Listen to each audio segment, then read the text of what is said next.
नमस्कार, मैं स्वागत करती हूं आपका खबर इंडिया न्यूज में। आइए नजर डालते हैं आज की खास खबर पर।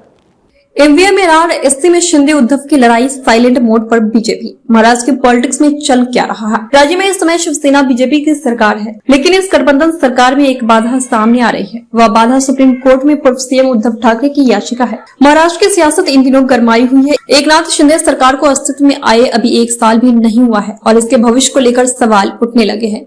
एक और जहां सबकी नजर शिंदे सरकार के भविष्य पर टिकी है, तो वहीं महाविकास अघाड़ी में टूट को लेकर कयास लगाए जाने लगे हैं। टूट की बात इसलिए भी अहम हो गई है क्योंकि एक दिन पहले ही एनसीपी के दिग्गज नेता शरद पवार ने कहा कि आज हम अघाड़ी में हैं। आगे अघाड़ी रहेगी या नहीं, इस पर बोलना ठीक नहीं है। राज्य में इस समय शिवसेना बीजेपी की सरकार है। यह शिवसेना उद्धव वाली नहीं बल्कि एकनाथ शिंदे वाली है। 30 अप्रैल को 10 महीने इस सरकार के पूरे हो रहे हैं, लेकिन अंदरूनी सूत्र बताते हैं कि दोनों गठबंधन सहयोगियों के बीच चीजें उतनी तेजी से नहीं चल रही है, जैसा कि पार्टी नेता सार्वजनिक कार्यक्रमों में दिखाते हैं। हालांकि बीजेपी अभी साइलेंट मोड में है। वही इस गठबंधन में एक और बाधा सामने आ रही है। वह बाधा सुप्रीम कोर्ट में पूर्व सीएम उद्धव ठाकरे की याचिका है। इस याचिका में उद्धव ने शिंदे सरकार को बर्खास्त करने की मांग की है। इस पर कोर्ट 5 मई को अपना फैसला सुना दे सकता है।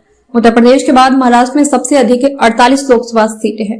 वहीं यहाँ पर 288 विधानसभा सीटों पर चुनाव होता है। यह राज्य का देश की अर्थव्यवस्था में महत्वपूर्ण योगदान देता है। महाराष्ट्र की राजनीति में हाल के दिनों में कई परिदृश्य उभर कर सामने आए हैं। सुप्रीम कोर्ट उद्धव ठाकरे की याचिका को खारिज कर देता है तो अगर सुप्रीम कोर्ट उद्धव ठाकरे की याचिका को नकार देता है तो एकनाथ शिंदे की सीएम की कुर्सी बच जाएगी।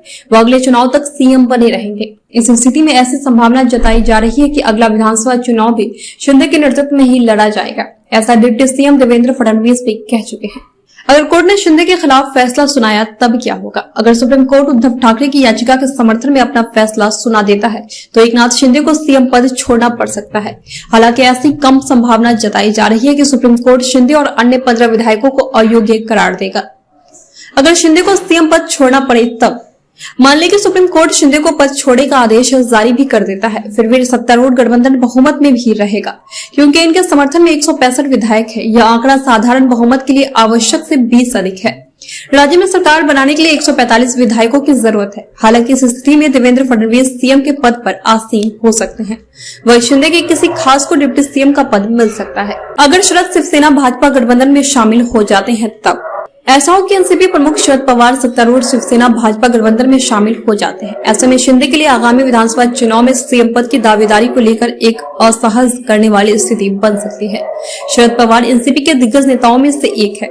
उनका महाराष्ट्र की राजनीति में गहरा प्रभाव भी है। देवेंद्र फडणवीस खुद सीएम रह चुके हैं। ऐसे में सीएम पद पर शिंदे की दावेदारी थोड़ी कमजोर होगी। खबरों में अब तक के लिए बस इतना ही। फिर होगी आपसे मुलाकात ऐसे ही एक खास खबर के साथ। तब तक के लिए नमस्कार और बने रहिए खबर इंडिया न्यूज के साथ।